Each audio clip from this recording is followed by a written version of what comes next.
Hello all, ఈ వీడియోలో Mario movie review అయితే తెలుసుకుందాం. ఇదైతే మీకు రీసెంట్ గానే ఆహా ప్లాట్ఫామ్ లోకి అయితే స్ట్రీమింగ్ వచ్చింది. ఈ మూవీ చూడడానికి ఒకే ఒక్క రీజన్ హెబ్బా పటేల్ భయ్య ఆమె ఉంది కదా అని చెప్పేసి చూడడం జరిగింది. నాకు తెలుసు మూవీ ఎలా ఉండబోతుంది ఏంటని చెప్పేసి, అయినా సరే చూసా.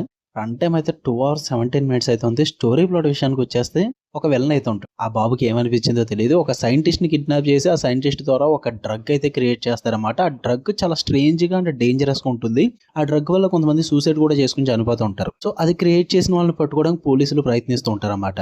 ఈ అంతటి స్టోరీలోకి మెయిన్ లీడ్ అయిన hero and heroine Hebah Patel గారు ఎలా ఇన్వాల్వ్ అయ్యారు, అసలు ఏం జరిగింది అన్నదే స్టోరీ. ఇక ఫుల్ వీడియోలోకి వెళ్ళి మేము వీడియో లైక్ చేయండి, రివ్యూ కూడా చివరి వరకు చూడండి. ఛానల్ లో కాంటెంట్ ఒకసారి చెక్ చేయండి, నచ్చితే సబ్స్క్రైబ్ చేసుకోండి. అండ్ వీడియో కింద డిస్క్రిప్షన్ లో మెయిన్ ఛానల్ లింక్ ఉంటుంది, కుదిరితే వెళ్ళి అక్కడ కంటెంట్ కూడా చెక్ చేయండి. ఈ మూవీ విషయానికి వచ్చేస్తే ఫస్ట్ ఆఫ్ ఆల్ నాకైతే అబ్బో ఒక రోత భయ్య ఇది అస్సలు వర్కౌట్ అవ్వలేదు నాకైతే. యాక్చువల్లీ కాన్సెప్ట్ వైజ్ ఓకే గా ఉన్నప్పటికీ కూడా మేకింగ్ వైజ్ మాత్రం చాలా చాలా అంటే చాలా రోత్ అనిపించింది నాకైతే. ఫస్ట్ ఆఫ్ ఆల్ టైటిల్ పరంగానే మూవీకి అసలు ఎక్కడ కూడా యాప్ట్ టైటిల్ కూడా కాదు అది. మ్యారియో, ఓకే మ్యారియో అన్నది సంబంధమే లేదంటే అలా ఏం లేదు, ఉంది. హీరోకి ఒక డ్రీమ్ కార్ కావాలి, అదొక వింటేజ్ కార్ అయ్యి ఉండాలి. ఆ వింటేజ్ కార్ కి మనోడు పెట్టుకునే పేరు మ్యారియో అనమాట.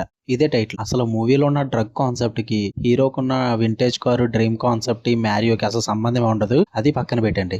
మెయిన్ నేను ఏ రీజన్ తో అయితే చూసిన మూవీ హెబ్బా పటేల్ గారు. ఎందుకండి ఆ టైంలో మూవీస్ లేక మరి ఎలా చేసుకుంటూ వెళ్ళిపోయారు ఏమో తెలియదు కానీ ఆమె క్యారెక్టర్ వచ్చేసి హెబ్బా పటేల్. ఆమె క్యారెక్టర్ అంటే ఒక హీరోయిన్ క్యారెక్టర్ రియల్ లైఫ్ లో ఏదైతే ఉందో అదే మూవీలో ఉంటుంది. ఆమెని ఈ డ్రగ్ వరల్డ్ లోకి ఇంక్లూడ్ చేయడం, ఆ థీమ్ అదంతా కూడా చాలా కామెడీగా ఉంటుంది అనమాట.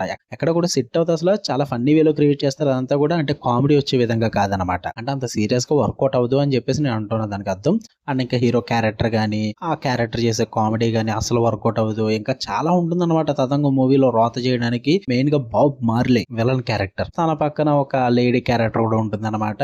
జోయా అనుకుంటా, ఐ థింక్ పేరు మర్చిపోయాను. వర్స్ట్ పీసెస్ భయ్యా. అంటే ఆ క్యారెక్టర్ డిజైనింగ్ ఎంత వర్స్ట్ గా ఉంటుందంటే ఆడు ఎందుకు డ్రగ్స్ చేశాడో మనకు అనవసరం, వాళ్ళు చూపించరు అనుకోండి, మనం పట్టించుకోకూడదు. విలన్ కి హెబ్బా అంటే పిచ్చి హీరోయిన్ పరంగా. సో దాని పరంగా చిన్న ఫ్లాష్ బ్యాక్ చూపిస్తారు. దానికి ఇచ్చిన ఇంపార్టెన్స్ కొంచెం ఆ విలన్ క్యారెక్టరైజేషన్ ఫుల్ గా ఇచ్చి ఉంటే ఇంకా బాగుంది అనిపించింది. అది కూడా వర్కౌట్ అవ్వలేదు. అండ్ ఇంకా సాంగ్స్ పరంగా పక్కన పెట్టండి, చాలా వర్స్ట్ గా అనిపించింది. అండ్ హీరోకి ఒక లవ్ స్టోరీ కూడా ఉంటుంది, అది ఇంకా కామెడీగా ఉంటుంది. నవ్వురాదు కానీ అది వేరే విషయం. అండ్ ఇంకా ఇందులో ఒక 4th wall బ్రేక్ కూడా ఉంటుంది అనమాట మూవీలో. మధ్యలో ఒక సాంగ్ సిచ్యువేషన్ వచ్చినప్పుడు బడ్జెట్ లేక ప్రొడ్యూసర్ ఎక్కడితో వచ్చి లాపేద్దాం అన్నాడు. సో అందుకే సాంగ్ ఏం పెట్టట్లేదు అన్న నెక్స్ట్ అయితే వేస్తారన్నమాట. దాని తర్వాత ఏం పడుతుంది తెలుసా, హైలైట్ గా మీ ఫ్యూ మూమెంట్స్ లేటర్ అని చెప్పేసి. అరే నేను ఇంకాసేపు మూవీ చూస్తున్నానా లేక ఒక రీల్ చూస్తున్నానా అన్న ఫీల్ అయితే వచ్చింది నాకు. అబ్బో ఎలాంటి 4th wall బ్రేక్లు అసలు వద్దు బాబు, వదిలేస్తేనే బెస్ట్. మీరు అసలు పక్కన పెట్టండి. ఇలాంటివి చాలా ఉంటాయి ఘోరాల మూవీలో, ఒకటి కాదు రెండు కాదు. ఇంకా డ్రగ్ గురించి అయితే ఎంత తక్కువ మాట్లాడుకుంటే అంత మంచిది. నాకైతే మూవీ అసలు వర్కౌట్ అవ్వలేదు భయ్. అలా చెప్పుకుంటూ పోతే చాలానే ఉంటాయి మూవీలో. మీరు చూద్దాం అనుకుంటే ఆహా ప్లాట్ఫామ్ లో ఉంది, ట్రై చేద్దాం అనుకుంటే ట్రై చేయండి. ఫ్యామిలీతో అయితే నేను రికమెండ్ చేయను, అడల్ట్ కంటెంట్ అయితే ఉంది. సో పక్కన పెట్టండి. ఓకే, మీకు వీడియో నచ్చితే లైక్ చేయండి, షేర్ చేయండి, మీ ఒపీనియన్స్ కూడా కామెంట్ చేయండి. మళ్ళీ నెక్స్ట్ వీడియో కలుద్దాం. అంటే దాని లవ్ యూ ఆల్, బాయ్.